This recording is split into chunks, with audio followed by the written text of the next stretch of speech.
Le vent aigu de Tokyo soufflait dans les rues étroites de Ginza, traînant avec l'arôme du thé vert et la luminosité des néons qui se reflètent dans les flaques laissées par la pluie de l'après-midi. À l'intérieur du gratte-ciel de Mitsui Corporation, au 30e étage, l'atmosphère était aussi froide que l'hiver japonais. La salle de réunion, avec ses murs en verre qui se penchaient sur la ville pulsante, abritait une tension silencieuse. Assis à la tête de la table en acajou, Aya Fujimoto, directrice exécutive des opérations internationales, a observé les chiffres sur la tablette avec une expression inscriptive. Ses doigts, longs et bien tenus, ont glissé sur l'écran avec une précision chirurgicale, tandis que les autres dirigeants échangeaient des regards nerveux. De l'autre côté de la table, Larissa Alves, son assistante personnelle il y a 3 ans, a noté chaque mot sur son cahier en cuir italien avec une écriture impeccable. Brésilien de Sao Paulo, Larissa avait hérité du père portugais de l'entêtement et de la mère de Bayan la capacité de transformer même le silence le plus hostile en une opportunité de sourire. C'était ce sourire, lève, presque imperceptible, qu'Aya cherchait avec le coin de son œil chaque fois que la réunion s'étendait au-delà du tolérable. Le marché européen est instable, Fujimoto-sama, a déclaré le directeur financier, se penchant légèrement. La recommandation est de reporter le lancement à Lisbonne pour un autre trimestre. Aya n'a pas lancé ses yeux. Sa voix basse et veloutée a coupé l'air comme une lame. Le retard est de perdre. Si Takeda avance devant nous, les dégâts seront irréparables. Larissa a ressenti le poids du silence qui a suivi. Je connaissais ce ton. C'était la même chose que Aya utilisait lorsque, après des heures de travail, elle a fermé la porte du bureau et a permis au masque exécutif implacable de tomber un instant. À ces moments, elle est devenue seulement Aya, la femme qui a gardé un saké dans le tiroir pour les jours où le désir de sa mère, il y a une décennie, avait trop sa poitrine. Puis-je suggérer une alternative ? Dit enfin Larissa, brisant le protocole. Tous les regards se sont tournés vers elle, y compris Aya, qui, pour la première fois à la réunion, semblait vraiment voir quelque chose au-delà des chiffres. Le directeur de la logistique fronça les sourcils. Alves sent, ce n'est pas le temps pour. Larissa interrompit Aya, avec un geste presque imperceptible de sa main. Continue. Elle prit une profonde inspiration, sentant la chaleur grimper à travers les joues. Ce n'était pas la première fois qu'il a mis au défi les hiérarchies, mais c'était le premier qu'il avait fait devant Aya sans être absolument sûr du sol. Au lieu de reporter, nous pourrions anticiper une campagne de pré-lancement axée sur les influenceurs locaux. Le Portugal a une scène LGBTQ forte et progressive. Si nous positionnons le produit comme un allié de cette communauté, nous obtenons une visibilité organique avant même que Takeda ne déménage un morceau. Aya inclina la tête, ses lèvres entravées dans une expression que Larissa ne pouvait pas déchiffrer. Pendant une seconde, elle craignait d'être allée trop loin. Mais ensuite, lentement, Aya hocha la tête. Préparez un rapport détaillé jusqu'à demain, 8 heures. Avec les coûts, les risques et les projections. Aïe, répondit Larissa, baissant les yeux pour cacher son soulagement. À la fin de la réunion et que les dirigeants se sont dispersés comme des fourmis après une perturbation de picotement, Larissa est restée à collecter ses papiers. Il sentait plus qu'il ne l'avait vue s'approcher d'Aya, l'odeur douce d'odé et de jasmine annonçant sa présence avant que l'ombre projette sur la table. Vous savez qu'ils détesteront cette idée, murmura Aya, si près que Larissa pouvait sentir la chaleur de son souffle autour de son cou. Ils me détestent déjà, répondit-elle, sans le lever les yeux. Je suis l'étranger qui ne connaît pas votre place. Aya a émis un son bas, quelque chose entre un rire et un soupir. Et je suis le patron qui ne devrait pas encourager cela. Mais cela encourage. Silence.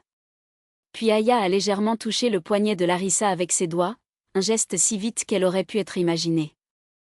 Venez à mon bureau lorsque vous terminez. J'ai besoin d'examiner les contrats de Lisbonne. Larissa hocha la tête, mais quand Aya partait déjà, elle n'a pas pu résister.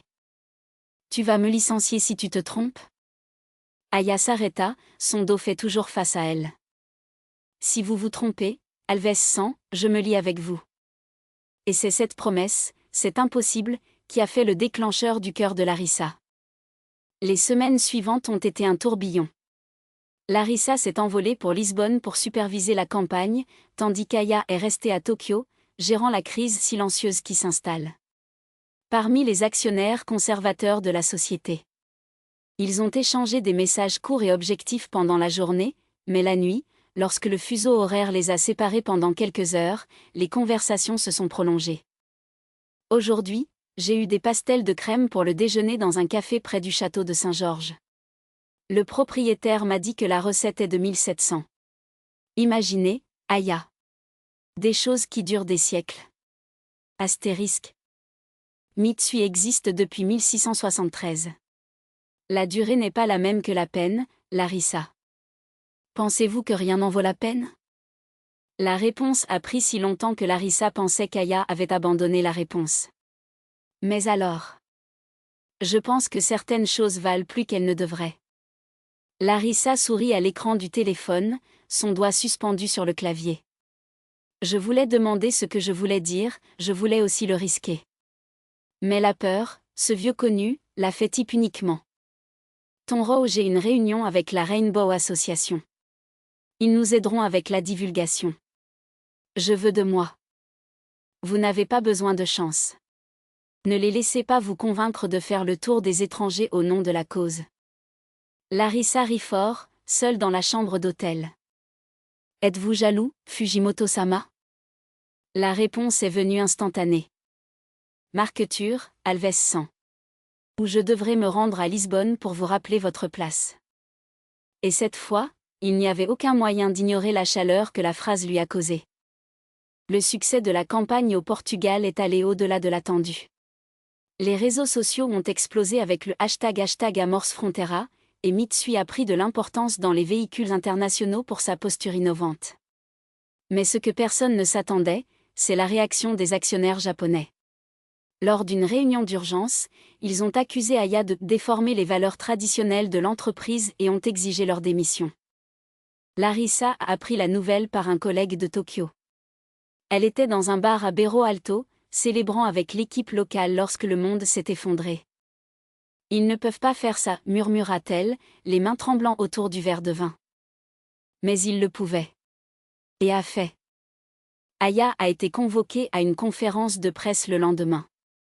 Larissa a pris le premier vol vers le Japon, venant juste au moment où Aya, Palais composé, a mis fin à son discours aux journalistes. Et bien que je ne sois pas d'accord avec la décision, à ce sujet. Mitsui a toujours été ma vie, mais il y a des choses plus importantes que des positions ou des titres. Larissa l'attendait dans les coulisses, son cœur dans sa gorge.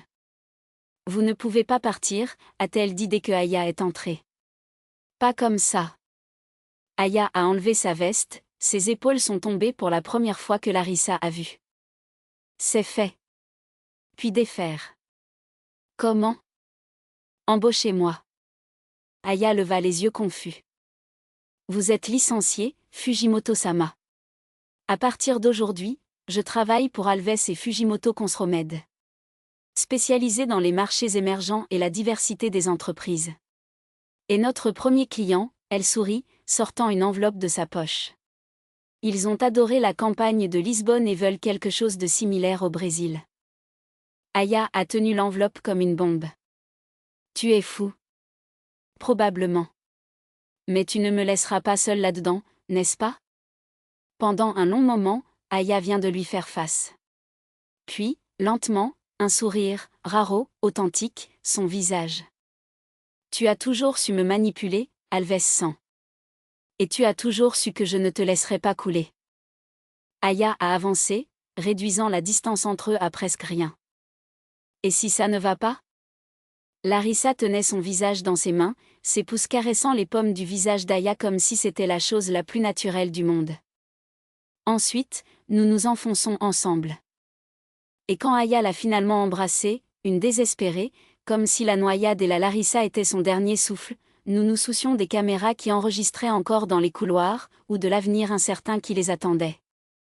Parce que certaines choses, après tout, valaient plus qu'elles ne devraient. Le baiser a duré jusqu'à ce que l'essoufflement les oblige à se séparer, mais leurs lèvres sont restées proches, comme s'ils craignaient que toute distance soit trop.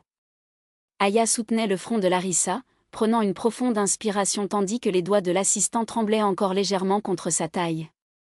C'était. Aya avala fort, Comme si les mots avaient été perdus en chemin, ça n'aurait pas dû arriver. Larissa rit bas, un son chaud qui contrastait avec la tension dans l'air.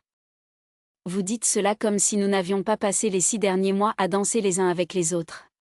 Comme si je ne savais pas exactement comment vous prenez le café, ou que vous vous mordez la lèvre lorsque vous êtes nerveux, ou cela. Assez, l'interrompit Aya, mais il n'y avait pas de colère contre sa voix, juste une vulnérabilité qu'elle a rarement laissé échapper. Tu en sais trop. Et tu me le fais savoir, murmura Larissa, glissant ses doigts dans les cheveux noirs d'Aya, maintenant légèrement désordonnés. C'est aussi un choix. Un bruit à la fin du couloir les a soudainement éloignés, comme s'ils avaient été brûlés. Aya a ajusté la veste avec des gestes soudains, tandis que Larissa passa ses doigts par les lèvres, comme si elle pouvait garder le goût de ce moment là-bas. C'était l'équipe de nettoyage, poussant un chariot de produits, mais la peur avait déjà fait son effet. Nous devons parler, a déclaré Aya, la voix revenant au ton professionnel que Larissa détestait tellement quand elle s'adressa à elle. Pas ici. Larissa hocha la tête, mais n'a pas pu éviter. Tu vas prétendre que cela ne s'est pas produit ? Aya la regarda, et pour la première fois, Larissa a vu quelque chose au-delà du masque de contrôle, la peur. Je ne sais pas ce que je vais faire. Mais je ne peux pas. Je ne peux pas te perdre en tant qu'assistant. Pas maintenant. La douleur que ces mots a causée était physique. Larissa a reculé un pas, comme s'il avait été giflé. Alors c'est ça ? Vous préférez m'avoir de votre côté en tant qu'employé que comme. Ce n'est pas si simple, coupe Aya, sa voix rauque. Vous savez très bien ce qui est en jeu. Ma famille, l'entreprise, les actionnaires, ils n'accepteront pas un directeur exécutif impliqué avec leur propre assistant. Pas quand la moitié d'entre eux pensent déjà que je suis arrivé ici à cause de mon nom de famille. Et que voulez-vous ? Demanda Larissa, ses yeux brûlants. Parce que je ne peux plus le supporter, juste la personne qui range vos rendez-vous et fait semblant de ne pas voir quand vous me regardez de cette façon. Aya ferma les yeux, comme si la question donnait. Je veux. Elle hésita. Je veux tout. Mais je ne peux pas. Tu es Aya Fujimoto, rit Larissa sans humour. La femme qui a acheté une filiale en crise et l'a tournée vers le bras le plus lucratif de l'entreprise en moins d'1 an. Qui négocie avec les requins du marché sans clignoter. Et tu me dis que tu ne peux pas ? Aya ouvrit les yeux, et il y avait quelque chose de nouveau en eux, une détermination fragile, comme la glace sur le point de craquer. Ce n'est pas une question de puissance. Il s'agit de conséquences. Ensuite, laissez-les venir, a défié Larissa, à nouveau en avant. Parce que je ne serai pas là, à vos côtés, en prétendant que mon cœur n'accélère pas à chaque fois que vous entrez dans la pièce. Je ne prétends plus que tu ne me manques pas le week-end, ou que je ne rêve pas de la façon dont tu dis mon nom quand tu penses que personne n'écoute. Le silence qui a suivi était lourd. Aya regarda Larissa comme si elle la voyait pour la première fois, comme si toutes les couches de professionnalisme entre eux avaient été déchirées tout de suite. Tu es dangereuse, marmonna-t-elle finalement. Larissa sourit, un sourire triste et doux en même temps. Juste pour vous. Aya prit une profonde inspiration, comme s'il se préparait pour un saut dans l'obscurité.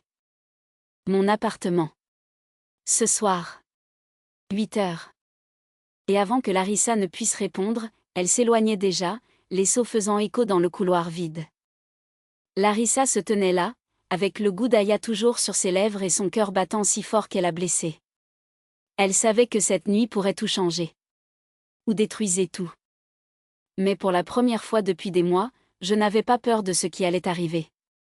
Parce que certains choix, après tout, valaient plus que les conséquences. L'après-midi du bureau a rampé comme un miel renversé, dense et sucré, chaque minute collant à la peau de Larissa. Elle a essayé de se concentrer sur les rapports, les feuilles de calcul, les appels qu'elle avait besoin pour revenir, mais les mots dansaient devant ses yeux, se transformant en images de la bouche d'Aya, la façon dont ses doigts tremblaient alors qu'elle touchait son visage, la promesse silencieuse qu'elle avait planée dans les airs entre les deux. Êtes-vous d'accord ?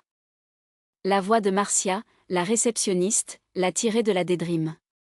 Larissa cligna des yeux, ajustant ses lunettes avec un geste mécanique. Je suis seulement fatiguée. Marcia croisa les bras, la regardant avec soupçon. Fatigué ou distrait? Parce que tu ressembles à un fantôme. Ou qui en a embrassé un?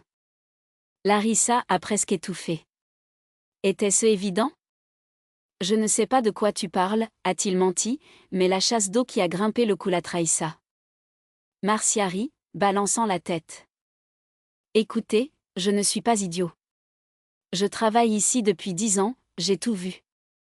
Mais si c'est pour entrer avec le boss, pour moi un plan B, Aya n'est pas le type qui pardonne la trahison, pas même le professionnel.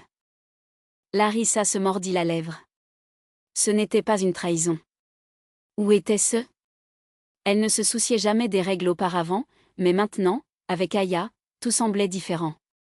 Comme si chaque étape était une fine ligne entre le bien et le mal, et elle ne pouvait plus savoir où marcher. Ce n'est pas comme ça, murmura-t-il. Bien sûr que non, Marcia haussa les épaules. Je dis juste, soyez prudent. Elle est le feu. Et le feu brûle. Larissa regarda l'horloge. C'était 3 heures pour les 8. 3 heures pour décider si cela irait ou non. Comme si je ne connaissais plus la réponse. Le bâtiment d'Aya était à Leblon, l'une de ces adresses qui ont crié de l'argent et de la discrétion. Larissa s'arrêta à la porte de l'appartement, son doigt suspendu au-dessus de la cloche. Il pouvait entendre son propre souffle, accéléré et le son de la mer au loin, comme si l'univers entier retenait son souffle avec. Avant qu'il ne puisse abandonner, la porte s'ouvrit. Aya était là, vêtue d'une manière étonnamment simple, un t-shirt blanc qui a décrit ses épaules et son pantalon en lin beige. Les cheveux lâches, toujours humides, sont tombés dans des vagues sur les épaules. Il n'y avait pas de maquillage, il n'y avait pas d'armure. Seulement elle. Tu es venue, dit Aya, et il y avait quelque chose dans sa voix que Larissa ne pouvait pas déchiffrer. Relief? Peur? Je ne savais pas si ça le devait, a admis Larissa, ses doigts tordre son corps. Aya se retire, faisant de la place pour qu'elle entre. Alors pourquoi es-tu venue? Parce que je n'avais pas le choix. Parce que dès le premier jour, dès le premier regard, quelque chose à l'intérieur avait reconnu quelque chose à Aya. Comme s'ils étaient deux moitiés de la même équation, conçues pour se rencontrer, même si cela signifiait tout brûler. Parce que je ne peux pas rester loin de toi, a-t-il dit, enfin honnête. Aya a fermé la porte. Le son du verrou est résolu comme un point final. C'est un problème, murmura-t-elle, mais ses yeux n'ont pas quitté celui de Larissa. Un gros problème. Je sais. Et puis, sans plus de mots, Aya se pencha contre le mur, les corps collés, la chaleur entre elles presque insupportable. Cette fois, il n'y avait pas de hâte. Il n'y avait aucune peur. Juste la certitude qu'à ce moment-là, rien de plus compte au-delà de cela. Les lèvres d'Aya étaient chaleureuses, exigeantes, et Larissa a répondu avec la même intensité, ses mains se levant à travers sa taille, sentant chaque virage, chaque soupir. Aya gémit bas et le son était comme de l'essence dans le feu qui brûlait déjà entre les deux. Aya! Chuchota Larissa, quand ils ont réussi à se séparer pendant une seconde. Que faisons-nous? Aya sourit, un sourire qui était presque une douleur. La chose stupide et la plus nécessaire de ma vie. Et puis, sans autre question, sans aucun doute, Aya l'a emmené dans le couloir, vers la pièce, où toute la nuit s'est étendue devant eux comme une promesse. Et pour la première fois, Larissa n'avait pas peur de tomber. La porte de la chambre s'est fermée en un clic doux, mais le son résonnait comme un tonnerre dans les oreilles de Larissa. Aya n'a pas lâché sa main, pas même lorsqu'elle l'a pressée contre le mur près du lit, son corps s'est collé à la sienne d'une manière qui a fait manquer l'air. Il n'y avait plus d'espace pour les pensées, juste pour les sensations, l'odeur du parfum d'Aya mélangée à la sueur, la chaleur qui en émanait, la respiration haletante qui était confondue avec la sienne. « Es-tu sûr ?» demanda Larissa, même s'il savait que la réponse était déjà écrite à chaque touche, dans tous les looks qu'ils ont échangés ces derniers mois. Mais j'avais besoin d'entendre. Il avait besoin de cette confirmation, car si Aya disait non, elle ne savait pas si elle pouvait survivre au refus. Aya n'a pas répondu avec des mots. Au lieu de cela, elle a glissé ses doigts dans le dos de Larissa, l'attirant dans un autre baiser, plus lent, plus profond, comme si elle voulait prouver chaque centimètre d'elle. Quand il s'est finalement éloigné, ses yeux sombres brillaient d'une intensité que Larissa n'avait jamais vue auparavant. Je suis sûre que si nous ne le faisons pas maintenant, je passerai le reste de ma vie à me demander « et si ?» La voix d'Aya était rauque, chargée d'un désir qui ne laissait aucune place pour le doute. Et je ne suis pas du genre qui vit « et si », Larissa. Un rire nerveux a échappé aux lèvres de Larissa, mélangé à un soupir. Vous avez toujours été tellement déterminée, même pour des choses que nous ne devrions même pas vouloir. Qui a dit que nous ne devrions pas ? Aya marmonna alors que ses mains commençaient à explorer le corps de Larissa avec une révérence qui la faisait trembler. Nous passons toute notre vie que j'ai suivie. Règle, ce que les autres attendent. Aujourd'hui, je veux juste être égoïste. Aujourd'hui, je te veux. Les mots étaient comme un coup à la poitrine de Larissa. Pas pour la brutalité, mais pour la vérité nue et brute qu'il portait. Parce qu'elle le voulait. Je voulais si longtemps que j'étais convaincue que c'était impossible, c'était juste un fantasme, une rêverie les plus solitaires. Aya a commencé à déboutonner sa chemise avec patience qui contrastait avec l'urgence des baisers. Chaque bouton qui s'ouvrait était une révélation, non seulement de la peau, mais quelque chose de beaucoup plus profond. Larissa ferma les yeux un instant, sentant que les doigts d'Aya attirent un chemin à travers sa clavicule, jusqu'au soutien-gorge, où il s'arrêtait, comme s'il demandait la permission. « Tu es belle » chuchota Aya, et l'admiration dans sa voix a poussé Larissa à ouvrir les yeux. Il n'y avait pas de mensonge là-bas. Il n'y avait pas de jeu. Juste une honnêteté qui blessait si pure. « Aya » commença-t-elle, mais sa voix a échoué. Que pourrait-elle dire ? Qui pensait aussi à Yalinda ? Qui avait rêvé de ce moment pendant des mois ? Qui avait peur qu'après cette nuit, rien ne ressemblerait avant ? Aya a dû lire ses pensées parce qu'il sourit, un petit sourire presque triste, et pressa son front contre le sien. Je sais. J'ai peur aussi. Elle prit une profonde inspiration. Mais nous nous en occuperons demain. Aujourd'hui, nous existons juste. Et puis, sans d'autres mots, Aya l'a guidée vers le lit, où la nuit s'est transformée en un tourbillon de peau, de soupirs et de promesses non répertoriées. Chaque contact était une découverte, chaque gémissement par une confession. Larissa a perdu la notion de temps, de l'espace, de tout autre que le corps d'Aya contre elle, ses doigts, les lèvres qui ne sont jamais fatiguées de se rencontrer. Quand ils sont finalement tombés épuisés les uns à côté des autres, le silence qui s'est installé n'était pas inconfortable. C'était plein. C'était complet. Aya se tourna latéralement, posant sa tête dans sa main et regarda Larissa avec une expression qu'elle ne pouvait pas déchiffrer. « Pensez-vous que nous le regretterons ?» Il a demandé, après un long moment. Larissa a pensé à la question. Il a senti son poids. Mais quand il a regardé Aya, quand il a vu la vulnérabilité dans ses yeux, il savait qu'il n'y avait pas de place pour les mensonges. Je pense que si nous le regrettons, ce ne sera pas le cas parce qu'il l'a fait. Elle tendit la main, touchant le visage d'Aya avec une tendresse qui l'a surpris. Ce sera pour ne pas le faire avant. Aya ferma les yeux un instant, comme si ces mots l'avaient frappée. Quand cela les a recommencés, il y avait quelque chose de nouveau pour eux. Quelque chose qui semblait espoir. Alors nous ne le regretterons pas, a-t-elle dit fermement. Parce que, à partir de maintenant, nous ne perdrons pas plus de temps. Et Larissa a souri, car pour la première fois depuis longtemps, elle croyait que cela pourrait être vrai. Qu'ils avaient peut-être trouvé quelque chose de trop rare pour être gaspillé. Mais demain était encore inconnu. Et tandis que la nuit les a enveloppés, ils ont choisi, pour l'instant, ne sont emportés qu'eux.